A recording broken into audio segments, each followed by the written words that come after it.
오늘은 이제 에베소서 1장 13절 말씀을 읽고 또 주님이 주시는 은혜를 나누도록 하겠습니다. 에베소서 1장 13절입니다. 그 안에서 너희도 진리의 말씀 곧 너희의 구원의 복음을 듣고 그 안에서 또한 믿어 약속의 성령으로 인치심을 받았으니. 자, 여기 보면 이제 그 안에서라고 하는 것은 이제 그리스도 안에서라고 하는 뜻이죠. 그래서 너희도 진리의 말씀, 그리고 곧 너희의 구원의 복음을 듣고, 또 여러분 이제 우리가 이제 성경을 보면 이렇게 에베소서에서는 이렇게 아주 독특한 단어를 사용하고 있는 거예요. 너희의 구원의 복음을 듣고, 이제 그냥 또 구원의 복음이 아니라 너희의 구원의 복음 이렇게 돼 있고, 또 이제 그리스도 안에서 또한 믿어 약속의 성령으로 인치심을 받았다 이렇게 되어 있습니다. 그래서 이제 우리가 여기 보면 진리의 말씀과 이 성령의 역사, 성령의 사역과 관련된 아주 중요한 내용이 담겨져 있습니다. 우리는 이제 구원을 생각할 때 주로 이제 하나님 나라에 들어가는 이제 이러한 이제 측면에서만 생각하는 경향이 있습니다. 그래서 우리가 이제 구원을 받았다 이렇게 얘기할 때, 나는 이제 하나님 나라에 들어온 사람이다. 하나님의 자녀가 되었다. 이제 이런 이제 좀 측면에서 많이 생각하죠. 이런 것은 이제 우리가 구원을 하나님 나라의 입장과 관련해서 생각한다. 이제 이렇게 볼 수가 있습니다. 하지만 이제 이 에베소서는 무엇보다도 하나님의 은혜의 경륜 가운데서 이 최고의 은혜의 경륜을 우리에게 소개하고 있다고 하는 거죠. 그렇기 때문에 우리는 이제 구원을 생각할 때 단순히 이제 하나님 나라에 입장하는 문제와 관련해서가 아니라 하나님과의 이제 관계 측면에서 생각해 볼 필요가 있습니다. 다시 말씀드린다면, 나는 이제 구원을 받았습니다. 그렇다면 나는 과연 하나님과 얼마나 가까운 관계에 들어왔는가? 또 하나님과 나 자신이 얼마나 하나님과 이 친밀한 관계 속에 들어왔는가? 이런 측면에서 생각해 볼 필요가 있다고 하는 것입니다.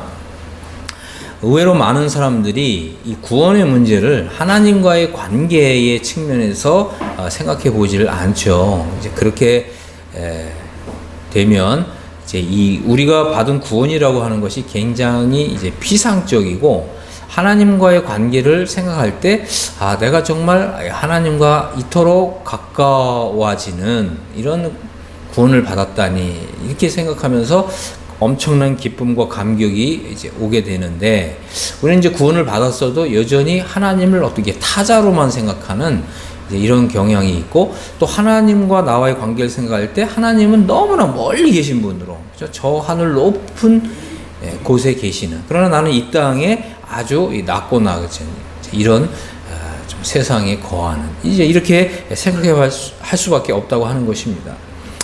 우리가 이제 여기 보니까 이 진리의 말씀 너희의 구원의 복음을 듣고 믿을 때 약속의 성령으로 인치심을 받는다. 그래서 여기서 이 인치신다고 하는 아주 이 중요한 진리가 여기에 소개되고 있다고 하는 것입니다. 여러분들은 과연 나는 성령의 인침을 받았다, 여러분이 이런 생각을 해본 적이 있습니까? 그리고 내가 성령으로 인치심을 받았다라고 하는 이 사실로 인해서 굉장한 이 기쁨과 감격과 감동을 받은 적이 있습니까? 대개가 이런 기쁨과 감동과 감격이 없다고 하는 거죠. 그래서 우리가 이제 오늘 이렇게 말씀을 통해서 이런 부분들을 한번 생각해 보겠습니다. 우리가 이제 요한복음 6장 27절을 보면 우리 주님이 이런 말씀을 하셨잖아요. 썩는 양식을 위하여 이르지 말고 영생하도록 있는 양식을 위하여 하라. 이 양식은 인자가 너희에게 주리니, 그 다음에 인자는 아버지 하나님께서 인치신 자니라, 이렇게 표현됐거든요. 우리 주님은 아버지 하나님께서 인치신 자다. 여러분, 이 구절이 주는, 정말 이 단어가 주는, 이 문장이 주는 엄청난 이 감격과 감동을 좀 느껴보시길 바랍니다. 인자는 하나님 아버지께서 인치신 자라고 하는 거죠. 우리가 지금 에베소서 1장 13절에서 우리가 이 복음을 듣고 믿을 때, 진리의 말씀을 듣고 믿을 때 약속의 성령으로 인치심을 받는다는 거예요. 그래서 우리가 이 인치심을 받았다라고 하는 이제 이것이 주는 이 감격과 감동을 우리가 충분히 느껴야 된다는 거죠. 인치셨다고 하는 것은 어떻게 보면 하나님 아버지와의 어떤 정말 이 완전하고 또 이 친밀한 이런 관계를 우리에게 정말 보여준다고 하는 것입니다. 우리 주님은 과연 하나님 아버지와 얼마나 가까운 사이였는가, 또 얼마나 이 친밀한 관계였는가, 이런 것을 한번 생각해 보시기를 바랍니다. 우리 주님은 하나님 아버지와 굉장히 가까운, 그죠? 그래서 우리 주님이 하나님 아버지께로부터 하늘로부터 이런 인정을 받았잖아요. 이는 내 사랑하는 자요, 내 기뻐하는 자라. 그죠? 이 하나님 아버지께서 인치셨다고 하는 것은 하나님과 우리 주님의 관계가 정말 이 전적이고 정말 독보적이고 배타적인 이런 완전한 이런 관계를 우리에게 말해주고 있습니다. 바로 우리가 이제 이 성령으로 인치를 받았다고 하는 이런 의미가 바로 우리가 그리스도 안에서 하나님께 완전히 받아들여진 사람으로서 하나님께서 우리를 그 사랑하시는 자 안에서 우리를 수용해 주시고 또 연락해 주심으로 인해서 하나님과 우리의 관계가 이 절대적이고 완전한 이런 이 친밀한 이런 관계 속에 들어갔다고 하는 것이고, 우리 하나님 아버지께서는 우리 주님을 이렇게 인치심으로써 마치 이제 도장을 탁 찍으심으로써 완전한 절대적인 이 주권을 나타내셨던 것처럼, 이것은 이제 하나님과 우리의 관계가 우리 주님의 관계가 이렇게 완전한 관계, 완전히 이 친밀한 관계, 그 어느 누구도 감히 범접할 수 없는 그런 완전히 하나된 관계를 바로 인치셨다고 하는 이런 단어 속에 표현하고 있다고 하는 것입니다. 그래서 우리 주님이 아버지 하나님께서 인치신 자라고 하는 것은 우리 주님이 하나님 아버지와 얼마나 가까운 관계였는가, 이것을 보여주는 거죠. 그리고 전적이고 완전한 신뢰를 보여주는 이러한 의미를 가지고 있습니다. 결국은 이런 관계 때문에 우리 주님이 하나님 아버지 보좌로까지 이렇게 승격되신 거예요. 승격이라고 하는 단어는 우리가 이제 엘리베이팅 됐다 이런 말이에요. 엘리베이팅 이런 말은 이제 우리가 엘리베이터 이런 걸 생각해 보시면 위로 쭉 올라가는 거죠. 우리 주님이 십자가에 죽으셨을 뿐만 아니라 다시 살아나셔서 부활하신 이후에 하나님 아버지께로 이렇게 올라가셨는데 어느 정도로 올라가셨어요? 하나님 보좌 우편에 앉으실 정도까지 이렇게 승격이 되었다는 거예요. 무엇 때문에요? 바로 이 관계 때문에. 그래서 우리가 이 구원을 생각할 때 하나님과 우리 사이의 이 관계, 친밀한 관계, 완전히 정말 전적이고 완전한 이 신뢰의 관계 속에 들어가는, 이것이 이제 우리가 구원을 경험한다고 했을 때 구원 경험이 우리에게 가져다 줄 수 있는 이 최고의 경험인 것입니다. 우리가 이 에베소서를 읽을 때 이 구원을 이제 이 승격의 문제로 볼 필요가 있다는 거예요. 우리가 이 구원을 받는다고 했을 때 우리가 과거에는 주로 하나님 나라의 복음을 통해서 우리가 하나님 나라에 들어오는 이런 관계, 그죠? 그래서 뭐 예를 들면 마태복음 18장에도 보면 너희가 돌이켜 어린아이 같이 되지 않냐면 결단코 천국에 들어갈 수 없다, 그러셨잖아요. 주로 이 복음서는 천국에 들어갈 수 있느냐 없느냐 이제 이런 관계를 우리에게 보여주는, 계시해주는 이러한 복음이라면, 이 에베소서는 우리를 하나님께로 이제 승격시켜주는 이러한 아주 중요한 계시에 속한 것이라고 하는 것입니다. 그래서 우리가 이제 이 구원의 문제를 얘는 승격의 문제로 보아야 된다. 우리가 어느 정도까지 하나님께 가까이 나갈 수 있느냐, 어느 정도까지 하늘에서 높은 그러한 자리까지 올라갈 수 있느냐, 이런 문제로 우리가 생각해 볼 필요가 있다고 하는 것입니다. 나는 과연 얼마나 하나님께 가까이 나갈 수 있을까? 여러분, 이 문제를 정말 우리가 진지하게 고민해 봐야 합니다. 우리가 이제 장래에 우리 구주 예수 그리스도의 영원한 나라에 들어가면 이제 구약 성도도 있죠, 또 신약 성도도 있죠, 또 사도들도 있죠, 또 천만, 수천, 수억의 이 천사들이 있죠. 이 천사들도 다 계급이 있어요. 그래서 이 계급의 문제는 뭐냐면 천사들 사이에도 등급이 있는 거거든요. 그러니까 이 등급의 문제라고 하는 문제는 뭐냐면 누가 더 하나님께 가까이 나아갈 수 있느냐, 이런 문제라는 거예요. 우리가 장래에 우리 구주 예수 그리스도의 그 나라에 들어갔을 때 우리가 이 영광을 받는다, 우리 주님께로부터 칭찬을 받는다, 또 우리 주님께로부터 상급을 받는다. 이 문제는 다 무슨 문제라고요? 우리 주님께 얼마나 가까이 나아갈 수 있느냐, 이런 문제라고 하는 것입니다. 이걸 또 다시 표현한다면 우리가 이 구원을 받는데 어느 정도까지 높은 승격이 이루어질 수 있느냐, 바로 이런 문제라고 하는 것입니다. 우리가 하나님과 가장 가까운 관계, 또 가장 친밀한 관계 속으로 들어가려면, 그죠? 하나님과 우리 사이에 이 거리감이 없어야 된다는 거예요. 거리감의 문제가 제거돼야 된다고 하는 것입니다. 의외로 많은 사람들이 구원 문제를 그렇게 생각하지 않거든요. 나 이제 구원 받았어. 나 이제 하나님 나라 들어갈 수 있게 되었어. 나 이제 천국에 들어갈 수 있게 되었어. 주로 이 문제로만 생각하잖아요. 이런 것은 어떻게 보면 이제 그리스도의 도의 초보에 해당되는 거죠. 우리는 이제 이 구원의 문제를 어떻게 생각해야 된다고요? 우리가 얼마나 하나님께 가까이 나갈 수 있느냐, 또 우리가 하늘에서 얼마만큼 높은 곳으로 승격될 수 있느냐, 이런 문제로 생각해 보아야 한다고 하는 것입니다. 그렇기 때문에 우리는 무엇보다도 우리 자신의 이 신앙의 이 상태를 잘 성찰해 볼 필요가 있습니다. 나의 상태는 과연 이렇게 하늘에서 이 정도까지 높은 곳으로 승격될 수 있는 그런 상태인가? 라고 하는 것이죠. 그래서 우리가 보통은 이제 내가 나 자신을 생각할 때 많은 분들이 나는 이제 신앙 상태가 좋다, 의외로 이렇게 생각하는 경우가 많이 있습니다. 자기 자신에 대해서 굉장히 후하고 관대하게 생각하는 경우가 많이 있죠. 그래서 신앙에서도 보면 착각이 많은 거예요. 착각, 신앙에 이 착각이 있을 수가 있다고 하는 것입니다. 뭐 예를 들면 이런 거죠. 고린도 교회에 속한 성도가 에베소서를 읽으면서 자신을 에베소 교회의 성도로 생각하는 거죠. 이런 게 이제 다 착각이란 말이에요.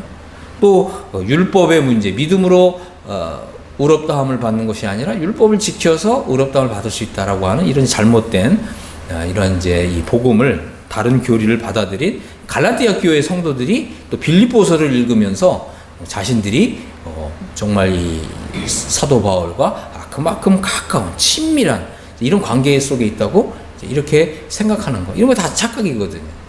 그렇기 때문에 우리가 이제 성경을 읽으면서 나는 과연 어느 교회에 속한 성도일까? 그죠? 나는 과연 이 고린도 교회의 성도들이 처해 있었던 그런 영적 상태에 있지 않은가? 고린도 교회의 문제는 뭐예요? 이거 육신의 문제잖아요. 응? 내가 그리스도와 함께 십자가 못 박혔다고 하는 믿음을 전혀 가져본 일이 없는 이런 사람들이 고린도 교회란 말이에요. 또 갈라디아 교회는 율법을 통해서 율법을 지켜 행함으로써 의롭다함을 받으려고 하는 이런 사람들. 그래서 우리가 이제 얼마든지 신앙의 착각이 일어날 수 있다고 하는 것입니다. 그래서 우리가 좀 성경을 객관적으로 읽을 필요가 있습니다. 객관적으로 읽는다는 것은 우리가 이제 주님, 저는 어느 교회에 속한 성도일까요? 이것을 정말 보여주십시오. 이렇게 기도하면서 성경을 읽는 거예요. 그래서 하나님의 이 진리의 말씀이, 진리라고 하는 것은 바른 것이고 고든 것이고, 그죠? 나의 이런 그 굽어진, 바르지 못한 이런 영적 상태를 그대로 이제 드러내주고, 또 야고보서에 보면 하나님의 말씀을 우리가 읽는 것은 마치 거울로 나 자신을 비춰보는 것이다, 이렇게 교훈하고 있지 않습니까? 그래서 우리가 이제 이 진리의 말씀을 이렇게 읽으면서 나는 과연 어느 교회의 상태에 속했는가, 이것을 성찰해 보는 것입니다. 이건 뭐냐면 하나님이 지금 나를 어떻게 보실까라고 하는 문제인 거죠. 이것은 이제 다 영적인 문제이고 또 아주 영적으로 아주 중요한 이런 문제라고 하는 것입니다. 그래서 우리가 성경을 객관적으로 읽는다는 것은 하나님의 말씀을 거울처럼 사용하는 거죠. 내가 거울을 통해서 나의 이제 모습을 이렇게 보잖아요. 그런 것처럼 성경을 우리가 진리의 말씀으로 읽을 필요가 있다라고 하는 것입니다. 자, 그래서 이제 우리가 좀 몇 가지 중요한 부분을 한번 생각해 볼 것인데요. 이 성경마다 다 특징이 있고 또 하나님께서 우리에게 주신 목적이 있어요. 근데 이제 요한복음 같은 경우는 우리에게 이제 거듭남의 진리를 소개하고 있잖아요. 이제 우리가 이제 요한복음 2장을 보면 많은 사람들이 거듭남이 없이 예수님을 믿는 사람들이 많이 있다고 하는 것입니다. 요한복음 2장에 보면 예수님께서 많은 표적을 행하셨잖아요. 그러니까 요한복음 2장 23절에 보면 많은 사람들이 예수를 믿었다 이렇게 되어 있어요. 그런데 하나님께서는 그 사람들을 신뢰하지 않은 거죠. 응? 왜 그렇습니까? 우리 주님은 친히 모든 사람을 다 아시고 또 친히 사람의 속에 있는 것을 다 아시는 분이시거든요. 다시 말씀을 드린다면 이 거듭남을 통해서 우리의 이 영혼 속, 우리의 영혼이, 우리의 마음이 새롭게 되지 않는 한, 그죠? 예수님을 믿는다고 고백하는 믿음은 그것은 이제 또 표면적이고 아주 이 외형적인 이런 믿음으로는 결단코 하나님 나라에 들어갈 수 없다고 하는 것입니다. 이제 그 요한복음 3장에 보면 니고데모가 찾아왔잖아요. 이 니고데모 왜 찾아왔습니까? 예수님을 믿지 않으면 찾아왔겠어요? 예수님을 믿으니까 찾아온 거죠. 그래서 예수님을 뭐라고 했어요? 하나님께로부터 오신 선생이다. 하나님께로 오시지 않으면 이런 표적을 행할 수 없습니다. 이런 이제 고백을 하잖아요. 근데 예수님께서는 니고데모를 보시면서 내가 거듭나지 않았다. 먼저 거듭나야 된다. 그죠? 그래서 성령으로 먼저 태어나야 된다. 성령으로 난 것은 영이다. 이렇게 말씀하신 거거든요. 그래서 우리의 이제 이 영혼이 다시금 새롭게 태어날 필요가 있다고 하는 거죠. 새롭게 태어난다고 하는 것은 우리 영혼의 내적인 변화가 일어나야 된다고 하는 것입니다. 그리고 새로운 본성, 새로운 성품이 우리 영혼 안에 들어와야 된다는 거예요. 그럴 때 하나님의 말씀이 정말 진리의 말씀이 우리의 그 영혼 안에서 정말 영생하도록 솟아나는 샘물처럼 계속해서 이렇게 솟아나게 되는 거죠. 의외로 많은 사람들이 이렇게 거듭남이 없이 하나님을 믿는, 예수님을 믿는 사람들이 많이 있다고 하는 것입니다. 이런 사람들은 왜 나에게 이런 변화가 없을까? 이제 이런 걸 아주 고민을 하잖아요. 그래서 이제 우리가 이제 거듭났는데 또 거듭남만으로 또 충분하지가 않습니다. 왜 그렇습니까? 우리 속에 거하는 죄성 때문에 우리가 이 하나님을 위해서 살고자 하고 또 성화의 삶을 살고자 하지만 하나님을 위해서 아름다운 열매가 맺어지지 않죠. 왜 그렇다고요? 우리 속에 거하는 죄성의 문제예요. 그래서 우리가 이제 로마서 이제 이 6장, 7장, 8장을 보면 그죠? 이게 로마서의 구조가 있거든요. 로마서가 1장부터 5장 11절까지는 우리가 지은 죄들의 문제를 다루고 있잖아요. 우리가 이 지은 죄들은 예수님의 보혈을 통해서 깨끗함을 받잖아요. 하지만 우리가 이제 하나님을 위해서 살고자 할 때, 그죠? 우리가 거룩한 삶을 살고자 하고, 또 하나님의 자녀가 하나님의 자녀답게 살고자 할 때, 또 성도가 또 성도답게 살고자 할 때, 그죠? 우리 속에 거하는 이 죄성, 이게 단수거든요. sin, sin. 이것이 우리로 하여금 계속해서 죄의 법 아래로 사로잡아가잖아요. 그래서 우리가 이 거듭남만으로 충분한 것이 아닙니다. 그래서 이 사도 바울이 이 로마서 이 7장을 소개하면서 그죠? 자기 속에 있는 이런 죄성의 문제 때문에 선을 행하고 싶지만 선을 행하는데 무기력한 이런 사람을 이제 소개하고 있잖아요. 이 사람의 이 고뇌와 갈등이 뭐예요? 이제 7장 22절에 보면 내 속사람으로는 하나님의 법을 즐거워한다는 거죠. 네, 그러나 내 지체 속에 한 다른 법이 내 마음의 법과 싸워서 내 지체 속에 있는 죄의 법 아래로 나를 사로잡아가는 걸 보는 거죠.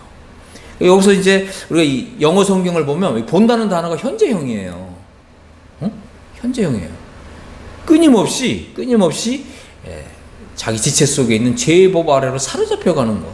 이걸 계속해서 반복해서 경험하고 있는. 그래서 이제 이 로마서 7장 24절에서는 오라 나는 곤고한 사람이로다. 이 사망의 몸에서 누가 나를 건져내랴. 이렇게 외치고 있잖아요. 근데 이것이 한편으로는 기도라는 거예요. 기도. 우리가 하나님께 이렇게 기도할 필요가 있어요. 주님, 저는 정말 선을 행하고 싶어 하는데 선을 행하기 원하는 나에게 악이 하고 있습니다. 정말 저는 이 사망의 몸에서 벗어나고 싶습니다. 자유를 얻고 싶습니다. 그리고 해방받고 싶습니다. 우리가 이렇게 하나님께 기도할 때 하나님께서는 이제 해방의 진리를, 영적 해방의 진리를 보여주시는 것이에요.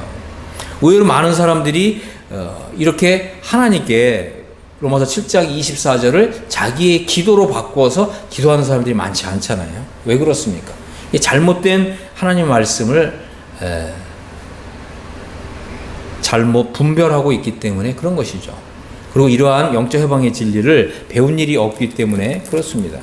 그럼 우리가 어떻게 살아요? 고린도 교회의 성도들처럼 살 수밖에 없죠. 육신에 속해서 그리스도 안에서 어린아이 상태에 속할 수밖에 없어요. 그렇게 되면 어떻게 됩니까? 이 시기와 분쟁이 끊이지 않는 거죠. 그래서 우리가 이제 이러한 고민과 갈등과 번민과 번뇌 가운데 있다면 우리는 하나님께 주님, 정말 이 사망의 몸에서 나를 해방시켜 주십시오. 이렇게 기도할 필요가 있다고 하는 것입니다. 그래서 여러분들이 로마서 6장, 7장, 8장을 많이 읽으셔야 돼요. 로마서 8장은 무엇입니까? 바로 해방받아서 들어간, 그죠? 바로 이 로마서 8장은 이 복으로 가득한 장이 아닙니까? 우리가 이제 로마서 8장의 복을 지속적으로 경험하기 위해서는 이제 해방받는 일이 절대적으로 필요하다고 하는 것입니다. 자, 우리가 이제 이렇게 또 고린도전서 3장을 보면, 그죠? 이 고린도전서는 고린도 교회에 쓴 서신이거든요. 고린도 교회는 어떤 교회였냐면, 구원을 받았는데 여전히 육신에 속했다는 거야. 응? 죄사함을 받았는데 이 죄사함을 영원한 죄사함의 진리만 알고 있는 거죠. 이 죄사함의 진리가 세 가지가 있거든요. 응? 영원한 죄사함이 있고, 또 회복을 위한 죄사함이 있고, 또 하나님의 통치 아래서 받는 죄사함이 있단 말이에요. 우리가 무엇보다도 이 세 번째 이런 것을 더 많이 인식할 필요가 있어요. 그래서 이 통치적인 죄사함이라고 하는 건 뭐예요? 우리가 다윗이 이것을 이제 경험했거든요. 하나님께 범죄했잖아요. 남의 아내를 뺏어서, 그죠? 이런 간음죄를 지었단 말이에요. 근데 이 다윗이 하나님 앞에서 함부로 입을 열었어요. 응? 나단 선지자가 왔을 때 이런 일을 행한 사람은 4배나 갚아야 된다 그랬잖아요. 하나님께 징계하셨어요. 여러분이 이 죄악 가운데 있으면서, 죄를 짓고 있으면서 입을 함부로 누리는 것을 조심해야 되는 거예요.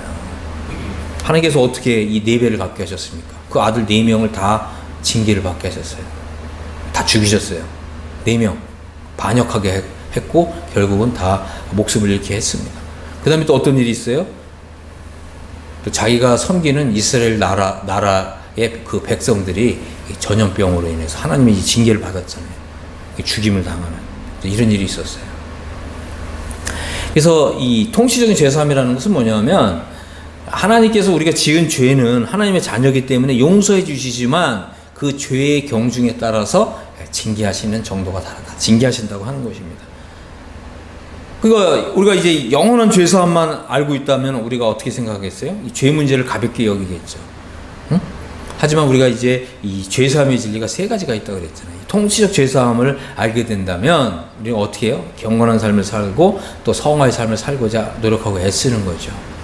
이것은 이제 단순히 하나님께서 나를 징계하시는 정도에서 끝나는 문제가 아니거든요. 하나님의 통치는 하나님의 은혜와 통치가 함께 가거든요. 우리가 하나님의 은혜를 강조하면서 방탕한 삶, 방종한 삶에 빠져서는 안 돼요. 성경에 그런 가르침은 없어요.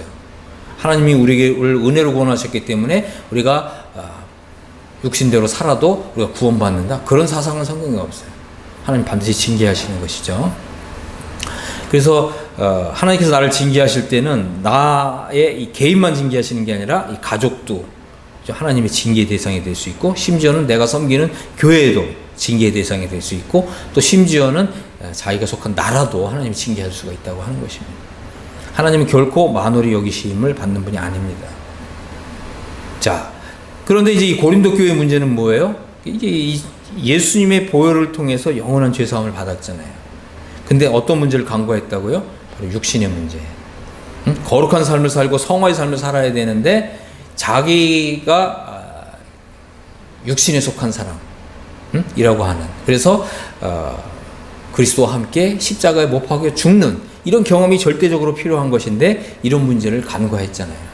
그래서 오히려 어떻게 했어요? 로마서 6장에 있는 말씀처럼 우리가 하나님의 은혜를 더하게 하려고 계속 죄에 거해도 된다, 이런 식으로 믿고 그런 식으로 행동했던 교회가 고린도 교회였잖아요. 그러다 보니까 어떤 문제가 있었어요? 이 성적인 범죄가 일어났잖아요. 음행이 있었고, 그죠? 그래서 이방인들 가운데서도 없는 이런 범죄가 일어났다는 거죠. 근데 이런 범죄를 저질렀음에도 불구하고 이것을 정말 비참하게 생각하면서, 애통하게 생각하면서 하나님 앞에서 회개했던 것이 아니라 이걸 자랑했단 말이에요. 이 죄까지도 예수님의 피로 다 속죄받았다, 이런 식으로. 이런 믿음은 성경에 없는 믿음이에요. 이것은 거짓된 믿음입니다. 결코 그것이 복음이 아닙니다. 하나님께로부터 온 이러한 말씀이 아니라고 하는 것입니다. 사도 바울은 고린도 교회를 보면서 결코 신령한 사람들처럼 대할 수가 없었다는 거예요. 그리고 성화의 진리에 관해서도 교제해 줄 수가 없었다고 하는 것입니다. 의외로 많은 교회들이, 그죠? 이렇게 이 성화의 진리에서 완전히 등을 돌려서 멀리 떨어져서 허랑방탕한 삶을 사는, 그리고 이런 것들을 방조하는 이러한 설교가 얼마나 많은지 모릅니다. 하나님은 결코 이러한 이 죄들을 그냥 묵과하시는 분이 아닙니다. 죄인의 죄도 하나님이 징계하실 뿐만 아니라 성도들이 죄를 지었을 때도 하나님 반드시 이 징계하시는 분이시라고 하는 것입니다. 그래서 이 구원을 받았는데 성화의 삶을 살지 않는 사람들은 그리스도 안에서 다 어린 아이들이다. 이렇게 말씀하고 있는 거죠. 너희가 아직도 육신에 속한 자로다. 너희 가운데 시기와 분쟁이 있다. 그죠? 너희 어찌 육신에 속하여 사람을 따라 행하는 것이 아니겠느냐. 우리는 무엇을 따라서 행해야 됩니까? 우리는 성령님을 따라서 행해야죠. 사람을 따라서 행하면 당연히 육체의 열매가 나타나는 거고, 성령을 따라 행하면 자연스럽게 성령의 열매를 맺는 것입니다. 그렇기 때문에 나는 과연 어떤 상태에 있는가, 이것을 성찰해 볼 필요가 있어요. 그죠? 우리가 이제 진리의 말씀, 성경을 이렇게 펼쳐놓고, 특별히 이제 사도 바울이 쓴 서신, 그죠? 이 로마서부터 히브리서까지 여러분들이 성경을 펴놓고 읽으시라는 거죠. 그리고 이것을 진리의 말씀으로 생각하라는 거예요. 나를 바르게 하고, 나에게, 하나님에게 속한 진리가 무엇인지를 이렇게 보여주는, 그리고 나의 이 실상을 그대로 드러내주는 이런 말씀 앞에서 나 자신을 생각하면서, 성찰하면서, 하나님, 내가 어떤 사람인지를 보여주십시오. 이렇게 여러분들이 성경을 읽게 될 때 하나님께서는 진리의 말씀을 통해서 이제 우리 자신을 보게 하시고 회개하게 하신다는 거예요. 회개. 그래서 우리가 이제 나의 영혼의 상태가 지금 잘못되어 있구나. 하나님이 나를 부르신 이런 신분에서 지금 멀리 떠나 있는 이런 상태에 있구나. 그렇다면 돌아와야 될 거 아니에요. 하나님, 제가 돌아가길 원합니다. 돌아가야 된다는 거예요. 돌아가야 된다는 거예요. 그럴 때 하나님께서는 우리에게 돌아갈 수 있는 길을 보여주시는 것입니다. 그래서 이제 이 고린도 후서 이제 7장 10절에 보면, 이제 하나님의 뜻대로 하는 근심은 후회할 것이 없는 구원에 이르게 하는 회개를 이룬다. 이렇게 말씀하고 있는 거예요. 그래서 이 고린도 교회에 고린도 전서를 썼을 때 고린도 교회 성도들이 고린도 전서를 읽으면서 자기 자신이 얼마나 육신적인가, 내가 얼마나 지금 육신에 속해 있는가, 그죠? 이것을 이제 발견하게 된 거예요. 그리고서 하나님 앞에서 근심하고 회개했다고 하는 거죠. 그래서 이 회개라고 하는 것은, 그죠? 하나님의 말씀에 나의 영혼을 일치시키는 과정이거든요. 그리고 이 과정을 반드시 거쳐야 돼요. 응? 이게 굉장히 중요한 것입니다. 우리가 나의 영혼이 지금 잘못된 상태에 있음에도 불구하고 하나님의 말씀과 나의 영혼의 상태를 일치시키는 이런 과정을 거치지 않으면 나는 점점 하나님에서 멀어지는 거예요. 그렇게 되면 어떻게 돼요? 하나님과 나 사이에 거리감이 생기는 거거든요.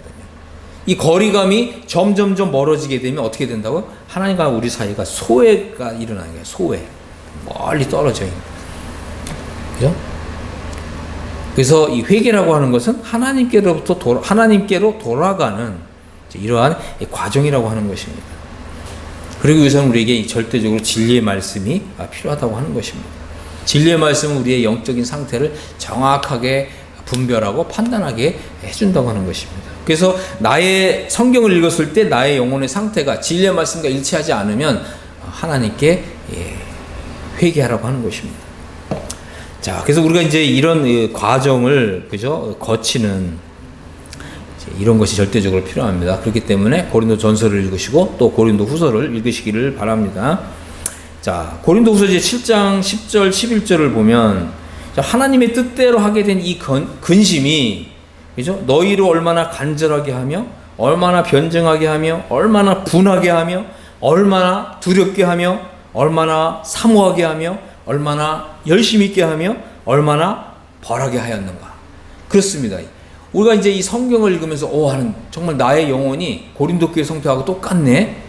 그러니까 이게 막 우리 마음에, 우리 영혼 속에서 막 이런 마음이 올라오는 거죠. 난 하나님께로 돌아가야 되겠다. 그죠? 그래서 여기 보면 이제 얼마나가 강조되고 있잖아요. 얼마나 간절하게 하는가. 이런 이 간절한 마음이 올라와야 우리가 하나님께로 돌아가게 되는 거고, 우리 진리의 말씀과 우리 영혼이 일치가 된다고 하는 거예요. 그럴 때 이 성령님의 역사가 우리 영혼 안에 일어나는 것입니다. 그래서 이런 이 고통스러운 과정을 통과해야 비로소 에베소서에서 말하는 이 구원에 도달할 수 있다는 거예요. 에베소서에서 말하고 있는 이런 구원에 이룰 수가 있다고 하는 것입니다. 에베소서에서 말하는 구원은, 그죠? 우리를 하나님과 가깝게, 그죠? 또 우리의 영혼을 하나님이 계시는 저 3층전까지 높이 승격시켜주는, 그죠? 이러한 성령의 역사가 동반되는 이런 구원이라고 하는 것입니다. 사도 바울은 이제 사도행전 28장에서 이제 로마 감옥에 수감된 이후에 사도 바울이 편지를 썼잖아요. 그래서 사도행전 28장 이후에 쓴 서신들을 후기서신이라고 부르는 거예요. 후기서신은 이제 에베소서, 골로새서, 빌립보서, 디모데후서 등이죠. 그리고 그 이전에 사도행전 이제 그 13장부터 그죠? 또 28장 그 사이에 썼던 서신들을 이제 사도 바울의 전기 서신이라고 부르는 거예요. 사도 바울이 이제 전 세계를 이렇게 다니면서 하나님의 복음을 전했고 또 교회를 세웠잖아요. 그리고 나서 그 교회를 또 다시 또 돌아봤고, 그죠? 그러면서 문제가 발생하기 시작하잖아요. 여러분 생각해 보세요. 응? 또 여러분 스스로 한번 생각해 본 적이 있습니까? 내가 구원은 받았는데 문제가 생긴다는 거죠. 여러분 문제 생기지 않았어요? 물론 이제 칭의에는 문제가 생기지 않아요. 그죠? 칭의는 전적으로 예수님의 공로를 통해서 이루어지는 거잖아요. 하지만 문제가 어디에 문제가 생긴 거예요? 성화에 문제가 생기잖아요. 여러분 성화에 문제가 생기면 여러분이 영화에도 문제가 생긴다고 하는 것을 여러분 아시기를 바라요. 여러분 지금 성화에 문제가 생기면 여러분이 장래에 영광을 받는 일에 문제가 생긴다고 하는 것입니다.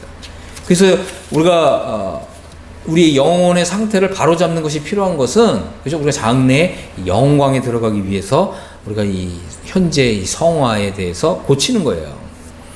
자, 그래서 이제 이 사도 바울이 후기 서신을 쓰면서 그죠? 이제 이런 이 고린도 교회, 로마 교회, 또 에베소 교회, 골로새 교회 이런 교회에 그죠? 이 문제가 생긴 걸 발견한 거죠. 갈라디아에 있는 교회들은 어떤 문제가 생겼어요? 율법주의 문제가 생겼고, 또 고린도 교회에는 이런 육신의 문제가 생겼잖아요. 무법주의가 이제 횡행하게 된 거예요. 이거 왜 그렇습니까? 복음에 대한 잘못된 오해예요. 응? 오해가 많이 있습니다. 그리고 하나님의 은혜를 남용하는, 또 하나님의 은혜를 오용하는 이런 일이 많이 있어요. 여러분 아마 이런 것들을 주변에서 많이 듣고 보았을 줄로 이렇게 믿습니다. 우리가 이제 좀 데살로니가 전서를 좀 볼 필요가 있는데, 데살로니가 전서는 사도 바울이 복음을 전했는데 아주 모범적인 이런 열매와 결과가 나타난 거예요. 그래서 데살로니가 전서, 데살로니가 후서는 이만큼 이제 중요합니다. 데살로니가 교회에는 그죠? 데살로니가 교회 성도들은 이제 이 복음이 이제 그들에게 나타나고 그들이 복음을 믿고 받아들였을 때 능력과 성령과 큰 확신이 일어났다고 하는 것입니다. 그래서 우리 복음이 너희에게 말로만 이른 것이 아니라 능력과 성령과 큰 확신으로 되었다 이렇게 얘기하잖아요. 그리고 이제 1장 6절에 보면 너희는 많은 환난 가운데서 성령의 기쁨으로 말씀을 받아서 우리와 주를 본받는 자가 되었다 이렇게 얘기하잖아요. 이것이 이제 어떻게 보면 복음을 믿었을 때 정상적으로 나타나야 되는 이런 결과라고 하는 거죠. 여러분 스스로 한번 잘 생각해 보세요. 나에게는 과연 이 데살로니가 교회에 일어났던 이런 역사가 있었는가? 그죠? 그리고 이제 1장 7절에 뭐라고 얘기했어요? 너희가 마게도냐와 아가야에 있는 모든 믿는 자의 본이 되었다. 그죠? 모델적인 이런 그리스도인, 또 모델적인 교회, 모델이 될 만한, 본받을 만한 이런 교회가 탄생하게 된 것이죠. 그래서 이 말씀과 우리 자신을 한번 잘 비교해 볼 필요가 있다. 정말 같으냐, 다르냐, 다르면 어떤 부분이 다르냐, 우리가 이런 부분들을 엄밀하게 살펴볼 필요가 있다고 하는 것입니다. 그럴 때 하나님 저는 돌아가고 싶습니다. 어디로 돌아가야 됩니까? 바로 진리의 말씀으로. 또 하나님께서 정하신, 설정하신 이 모델에, 그죠? 이 모델, 본보기로 돌아와야 되는 거죠. 자, 데살로니가 후서 2장 13절에서 사도 바울이 이런 얘기를 했잖아요. 주께서 사랑하시는 형제들아. 얼마나 좋습니까? 주님이 여러분들을 사랑합니다. 응? 주께서 사랑하시는 형제들아. 우리가 항상 너희에 관하여 마땅히 하나님께 감사할 것은, 하나님이 처음부터 너희를 택하사, 자 여기 한번 주목해 보세요. 성령의 거룩하게 하심과 진리를 믿음으로 구원을 받게 하심이니, 이렇게 얘기했어요. 응? 그래서 진리의 말씀과 성령의 역사와 이 구원의 관계를 가장 모델적으로 조명한 것이 바로 데살로니가후서 2장 13절이에요. 성령이 거룩하시게 하심이 나타났다는 거죠. 거룩하게 했다. 그죠? 또 여기 보면 영어 성경을 보면 성령님의 성화가 나타났다. 이렇게 표현하고 있는 거예요. 이것을 이제 우리가 이제 초기 성화라고 부르는 거거든요. 성령님이 나를 거룩하게 하셨다. 성령님이 나를 성화시켰다고 하는 믿음이에요. 그래서 이런 성령의 성화를 경험해야 된다는 거죠. 그래서 이 성령의 성화를 경험하는 것이 바로 진리를 믿음으로 구원을 받는 것이다라고 하는 것이고, 이렇게 이 초기 성화를 경험하게 돼야 그 다음부터 이 점진적인 성화를 우리가 경험하게 되는 거예요. 의외로 많은 사람들이 예수님을 믿는다고 하는데 이런 초기 성화의 경험이 없는 거예요. 성령님이 나를 깨끗하게 하시고 하나님 앞에서 나를 완전히 깨끗하게 하셨다고 하는, 그죠? 난 하나님 앞에서 완전히 온몸이 깨끗해진 사람이라고 하는 이런 경험, 이런 것이 절대적으로 필요한 것입니다. 여러분 이제 요한복음 이제 13장을 한번 읽어보시길 바랍니다. 그래서 이 예수님의 이 제자들은, 그죠? 12제자가 있었는데 그 중에서 가룟 유다는, 이 사람은 성령의 성화를 경험한 일이 없는 사람이라는 거예요. 성령의 성화를 경험한 사람은 내가 하나님 앞에서 완전히 목욕한 사람이다 라고 하는 이런 기쁨과 감격과 감동이 있는 사람이에요. 이렇게 자기가 깨끗하게 된, 성령님께서 나를 성화시켰다고 하는 이런 믿음을 가진 사람만이 주님의 깨끗하심과 같이 자기를 계속해서 깨끗하게 하는 이런 삶을 사는 거예요. 오늘날 이런 부분들이 얼마나 가려지고 또 이러한 것이 얼마나 희미한 것인지 여러분들이 생각하시면서 여러분들이 좀 하나님 앞에서 기도하시면서 하나님의 이 진리의 말씀을 통해서, 그리고 성령님의 거룩해 하시는 이런 성화의 역사에 의해서 구원을 받았다고 하는 이런 믿음에 이르게 되기를 간절히 바랍니다. 자, 다시 이제 에베소서 1장 13절로 돌아오겠습니다.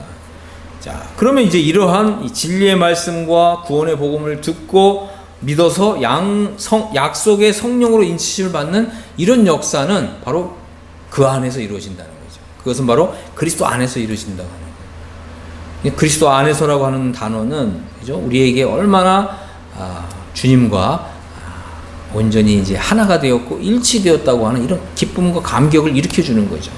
이것은 또 하나님과 우리 주님과 우리 사이에 완전히 인격적인 관계, 또 친밀한 관계를 보장해주는 단어가 바로 그 안에서라고 하는 단어죠.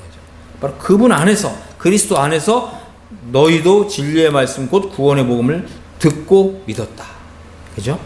그리고 그 안에서 또한 믿어서 약속의 성령으로 인치심을 받았다. 이 데살로니가후서 2장 13절에서는 성령의 거룩하게 하심과 진리를 믿음으로 구원을 받았다. 이렇게 표현하고 있어요. 그래서 우리가 이러한 이제 구절들을 이제 함께 놓고 볼 필요가 있습니다. 자, 그리고 우리가 이제 이것을 이제 영어 성경을 보면, 그죠? 에베소 1장 13절을 영어 성경을 보면, 여러분들은 그리스도 안에서 진리의 말씀 곧 너희의 구원의 복음을 들은 후에 그리스도를 신뢰했습니다. 이렇게 되어 있어요. 그 다음에 그리스도 안에서 여러분들이 믿은 후에 여러분들이 약속의 성령으로 인치심을 받았습니다. 이렇게 되어 있어요. 자, 여기 보면 여러분들이 영어 성경을 보면 여기 애프터라고 하는 단어가 있어요. 두 군데나 붙었습니다. 여러분들이 진리의 말씀 곧 여러분들의 구원의 복음을 들은 후에, 그 다음에 여러분들이 또한 그리스도 안에서 믿은 후에, 그죠? 약속의 성령으로 인치심을 받았습니다. 이렇게 되어 있습니다. 자, 그래서 우리가 이제 이 에베소 1장 13절을 이제 놓고 볼 때, 첫 번째는 이 진리의 말씀. 진리의 말씀이 우리의 영혼 안에 믿어지는 거죠. 이 믿어지는 것은 왜 믿어진다고요? 바로 성령님의 거룩하게 하시고 성화시키는 역사와 작용이 있었다는 거예요.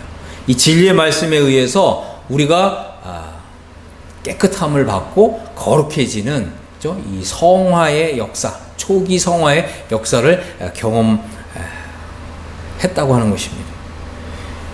그래서 우리가 이 진리의 말씀 곧 너희의 구원의 복음을 듣고 믿을 때, 그죠? 듣고 믿을 때 성령의 인침이 있다. 또 우리가 이 진리의 말씀 너희 구원의 복음을 듣고 믿은 후에 성령의 인침이 있다. 그것도 이제 약속의 성령으로 인치심을 받았다고 하는 것입니다. 그래서 우리가 이제 여기서 아주 중요한 부분은 이제 우리가 진리의 말씀, 그 다음에 성령님의 거룩하게 하시는, 성령님의 성화시키는 역사. 이것이 이제 함께 어우러질 때, 그죠? 우리가 이제 듣고 믿는 거죠. 이것은 복음에 대한 단순한 지적인 동의가 아닙니다. 뭐 그리스도를 완전히 믿고 의지하고 신뢰하는, 그리고 그리스도께서 나를 위해서 이루신 완전한 구속의 역사에 대한 절대적인 확신, 그죠? 또 우리 주 예수 그리스도에 대한 완전한 그 인격적인 관계 속에서 흘러나오는 절대적인 이 신뢰. 우리가 이런 정말 신적인 믿음을 갖게 될 때 바로 약속의 성령으로 인침을 받는다. 성경은 이렇게 말씀하고 있다고 하는 것입니다. 그렇기 때문에 우리가 우리 자신의 믿음을 한번 잘 생각해 보면서 과연 나의 영혼 속에 이런 진리의 말씀을 믿고 또 성령님의 거룩하게 하시는 이런 역사가 동반이 되었고, 그리고 이제 성령의 인치심을 받은, 그래서 우리 주님과의 관계가 어떤 관계가 된다고요? 절대적인 관계. 그리고 정말 세상을 향해서는 완전히 독보적이고 배타적인 관계. 주님이 완전히 나를 인정해 주시고, 그죠? 나를 그리스도 안에 있는 자로 이 축복해 주시는 이런 관계 속에, 하나님과의 어떤 이 절대적인 이 친밀한 관계 속에 들어가게 될 때 성령으로 인을 치신다고 하는 것입니다. 이런 복이 오늘 말씀을 듣는 여러분 모두에게 임하게 되기를 예수 그리스도의 이름으로 축복합니다. 아멘.